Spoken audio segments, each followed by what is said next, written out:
और अब बात करेंगे कारोबारी दुनिया की। पाकिस्तान स्टॉक मार्केट में ट्रेडिंग का इख्तिताम तारीखी सतह से हुआ।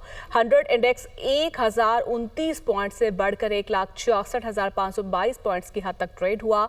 100 इंडेक्स 140 पॉइंट से बढ़कर पहली बार 1,65,640 पॉइंट्स की रिकॉर्ड हद पर बंद हुआ, जबकि मकामी और आलमी मार्केट में सोने की कीमत तारीख की नई बुलंद तरीन सतह पर पहुंच गई। फी तोला सोने की कीमत में 3500 रुपये का बड़ा इजाफा हुआ। फी तोला सोने की कीमत बुलंद तरीन सतह 4,10,278 रुपये पर पहुंच गई।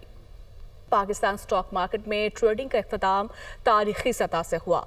100 इंडेक्स 1029 पॉइंट से बढ़कर 1,66,522 पॉइंट्स की हद तक ट्रेड हुआ।